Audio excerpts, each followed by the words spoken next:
దేవుని సన్నిధిలో సంపూర్ణ సంతోషం. మొదటిదేమో దేవుని సన్నిధిలో శక్తి, there is power in the presence of God. రెండవది, there is joy in the presence of God. దేవుని సన్నిధిలో సంతోషం. ఏం సంతోషం అంటే నిత్యము నిలిచే సంతోషం ఉంది, సంపూర్ణ సంతోషం. చదవబడిన వాక్యంలో 16వ కీర్తన 11వ వచనంలో ఉన్న మాటను ఒక్కసారి చదివి వినిపించండి. జీవ మార్గము నీవు నాకు తెలియజేసేదవు. ఎస్, నీ సన్నిధిని సంపూర్ణ సంతోషం. ఆ సంతోషంలో ఒక సంపూర్ణత దాగి ఉంటుంది. There is fullness in that Joy. అది దేవుని సన్నిధిలో వారు మాత్రమే పొందగలుగుతారు. అది ఆత్మానుభవము చేతనే వారు తెలుసుకునగలుగుతారు, అనుభవించగలుగుతారు. శరీరానుసారమైన వారికి అనుభవము ఉండదు. మోషే అది గ్రహించి, ఇదిగో దేవుని ఉన్నతమైన పిలుపునకు కలుగు బహుమానాన్ని పొందుకోవడానికి, ప్రతిఫలముగా కలగబోవు బహుమానం మీద దృష్టి పెట్టి ఒక మాట అన్నాడు. ఏంటో తెలుసా? అల్పకాలము పాప భోగములను అనుభవించుట కంటే దేవుని ప్రజలతో శ్రమ అనుభవించడము మేలను ఒక తీర్మానం చేసుకున్నాడు మోషే. ఎంతకాలం అంట పాప భోగముల ఇచ్చలు కానీ ఆ సుఖము కానీ ఉండేది. అల్పకాలము, కొద్ది కాలము మాత్రమే అవి ఉంటాయి. శాశ్వత కాలం ఉండేటువంటివి కావు. ఏమైనా సంబరాలు అనుకోండి, ఫంక్షన్కి ఎగిరేసుకుంటూ పోతాము. అక్కడ ఎవరైనా ఒక మాట అన్నారనుకోండి, ఆ పోయిన వాళ్ళతో వచ్చి నీ ముఖం ఇంకొకసారి చూడను, నేను చచ్చేంత వరకు మీకు మాకు బంధమే లేదు, తెగిపోయింది ఈ రోజుతో అని వస్తారు. మా వాళ్ళని పోతారు. మాట కొంచెం తేడా వచ్చేసరికి మనం అట్టగొత్తాం. వాళ్ళు సంతోషం లేకుండా చేసి మాకు వాళ్ళు ఏడుతారు.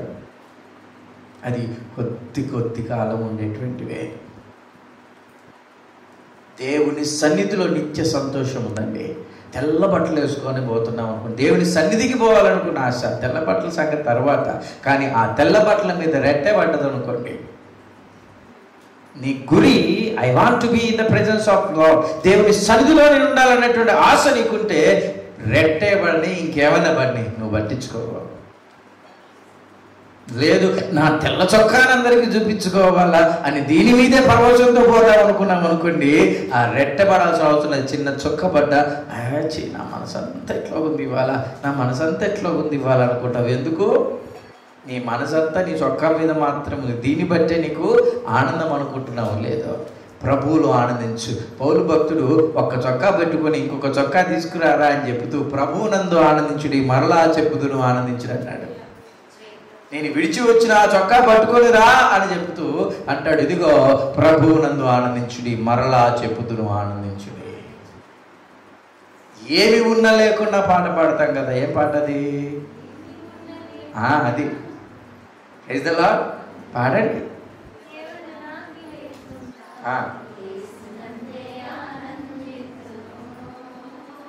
మనం ఎట్టా అనుకుంటామనంటే, యేసు ఉన్నా లేకున్నా ఇవి నాకు ఉంటే చాలు అనుకుంటాం. అవి ఉంటే చాలు అనుకునే వాళ్ళు ఉన్నారు ఈ రోజుల్లో. ప్రార్థన సన్నిధి వద్దు, దేవుని సంతోషం ఆ ఇంట వద్దు.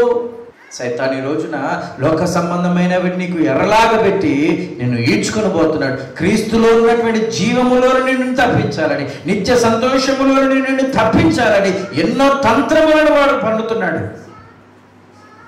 ఎన్నో దురుపాయములను పన్నుతున్నాడు. చేపను పట్టాలంటే జాలర్ ఏం చేస్తాడు? దానికి ఒక ఎర్ర వేస్తాడు, గాలానికి ఒక ఎర్ర తగిలిస్తాడు. అది ఆ ఎర్రను చూసి ఆ నీళ్ళలో ఉన్న ఎక్కడ ఆహారము లేనట్టుగా వచ్చి ఆ గాలానికి ఊగులాడుతున్న ఆ ఒక్కటే పట్టుకుంటుంది. అయిపోయా. ఎంతసేపు దాని ఆనందము, అందుకున్నంతసేపే ఆనందము. అది పట్టుకోగానే వాడు వదిలిపెడతాడా? కొంచెం గాలం బరువు అనిపించినా, ఏదైనా తట్టినట్టు అనిపించినా వెంటనే పైకి లాగేస్తాడు. అంతే, అయిపోయా. నువ్వు ఎంత కొట్టుకున్నా ఇంకా ప్రయోజనము. నువ్వు కొట్టుకునే స్థలం కాదు అది, నువ్వు పోరాడవలసిన స్థలం అది కాదు. అయిపోయింది, లాగి భూమి మీద పడేస్తాడు. అంతే, నువ్వు భూమి మీద ఎంత కొట్టుకున్నా ప్రయోజనం లేదు. అదే రీతిగా నువ్వు కొట్టుకునేది ఏదంటే ప్రభువులో వండుకు పెనుకులాడు, ప్రభువులో గోజాడు. ఆయన సన్నిధిలోకి వచ్చాడు, నిత్య సంతోషముతో నిన్ను ఆశీర్వదించేవాడుగా ఉన్నాడు. ఆ గాలి అనుకున్న ఎర్ర తినకపోతే చేస్తుందా?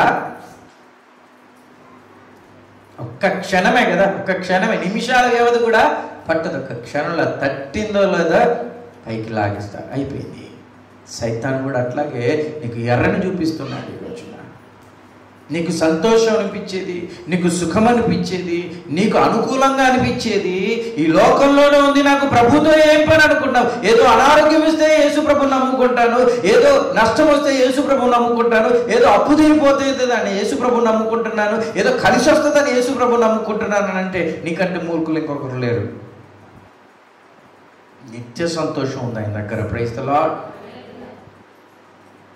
నువ్వు చెడ్డవాడేయండు కూడా నీ కొడుకు ఒకవేళ రొట్టెని అడిగితే రాయిని ఇస్తావా, చేపని అడిగితే పాముని ఇస్తావా? ఇదిగో మీరు చెడ్డవారండి, మంచి ఈవులని ఎరిగి ఉన్నారు కదా మీ పిల్లలకు. మరి మీ పరలోకపు తండ్రి అంతకంటే ఎక్కువ ఈవిని, మంచి ఈవులను ఎందుకు ఇవ్వడనుకుంటున్నారు మీరు? మొదట ఆయన రాజ్యమును నీతిని వెదకండి, ఆయన రక్షణ ఆనందమును వెదకండి. ఎంతో మంది రక్షణలకి నశించిపోయే యవనస్తులు ఉన్నారండి సంఘాల్లో. రక్షణ లేదు, నేటికి రక్షణ లేదు. సంవత్సరములు గడిచిపోతున్నాయి. లోకములోనే ఆనందమే పడుతున్నారు కానీ రక్షణ ఆనందము లేదు చాలా మందికి. రక్షణకు దూరం చేస్తున్నాడు సైతాను మిమ్మల్ని. జాగ్రత్త. అయ్యో, రక్షణ ఆనందం కావాలి. దేవుని సన్నిధిలో సంపూర్ణ సంతోషం. తప్పిపోయిన కుమారుడు ఎప్పుడైతే బుద్ధి వచ్చినప్పుడు తండ్రి దగ్గరికి తిరిగి వచ్చాడో ఆ వాతావరణంలో ఏముందో తెలుసా? సంతోషం ఉంది. లూకాసు సువార్త 15వ అధ్యాయం 24వ వాక్యంలో ఉన్న మాట చదువుదాం. ఈ నా కుమారుడు చనిపోయి మరలా బ్రతికెను, తప్పిపోయి దొరికెనని చెప్పెను. అంతటా వారు సంతోషపడసాగిరి. ఎందుకు సంతోషం? ఆ కుమారుడికి ఎక్కడ దొరికింది సంతోషం అంటే తండ్రి సన్నిధిలో దొరికింది సంతోషం. అది వరకు సంతోషం లేదా వాడికి? ఆ సంతోషాన్ని వెతికే పోయాడు లోకంలోకి. ఇక్కడ ఉన్నారా మీరు? Praise the lord. తండ్రి దగ్గర ఫ్రీడమ్ దొరకట్లేదు, నా సంతోషానికి అడ్డుకట్ట వేస్తున్నాడు. దేని వెతుకుతూ? సంతోషాన్ని, లోకంలోకే సంతోషాన్ని, లోకంలో నుండి పొందుకునే సాటిస్ఫాక్షన్ కావాలని బయలుదేరి వెళ్ళిపోయాడు తండ్రి దగ్గర నుండి. ఎంతకాలం ఉన్నది? ఎంతకాలం ఉంది ఆ సంతోషము? వాడి దగ్గర డబ్బు ఉన్నంత కాలం ఉంది, వాడి దగ్గర సంపద సొమ్ము సంచున్నంత కాలం ఉంది. ఎప్పుడైతే ఉన్నదంతా అయిపోయిందో దాంతోపాటు అన్నీ దూరం అయిపోయాయి. స్నేహము దూరం అయిపోయింది, సంతోషము దూరం అయిపోయింది, ఆరోగ్యము దూరం అయిపోయింది, అందరూ దూరం అయిపోయారు. పందులు తిను పొట్టుతో కడుపు నింపుకుందాం అనుకున్నప్పటికీ అది కూడా దొరకనటువంటి దుస్థితిలోనికి వెళ్ళిపోయాడు. చివరికి బుద్ధి వచ్చిందట, కష్టమైన నష్టమైన నా తండ్రి ఇంట్లో పడతాను నేను. స్తోత్రం. ఏమొచ్చింది బుద్ధి? కష్టమైన నష్టమైన ఈ లోక సంతోషము నాకు ఇంకా వద్దు. ఇంకొక సొమ్ము సంచి దొరికితే అప్పుడు దొరుకుతుంది సంతోషం. మళ్ళీ ఏమవుద్ది? మళ్ళీ కొంతకాలానికి నీరు గారిపోద్ది. అది ఉండేటువంటి శాశ్వత కాలం ఉండేది కాదండి. చివరికి బుద్ధి వచ్చినప్పుడు అండి ఏమొచ్చింది? బుద్ధి. ఏం బుద్ధి? తండ్రి సన్నిధిలో ఉండాలనే బుద్ధి, మారు మనస్సు, రక్షణార్థమైనదట. దేవునికి స్తోత్రం కలుగును గాక. ఆ మారు మనసు రక్షణను కలుగజేసింది, తండ్రి సన్నిధికి తీసుకొని వచ్చింది. ఆ తండ్రి సన్నిధిలో ఆయన పొందుకున్నది సంతోషము. ఇదిగో ఈ నా కుమారుడు కోల్పోయినవన్నీ వాడికి తిరిగి తీసుకురండి, మనమందరము సంతోషభరితులమగుతామన్నాడు. Praise the lord. అక్కడ విందు చేశాను. దేవుని సన్నిధిలో నీకు దొరుకుతున్నది సంతోషము.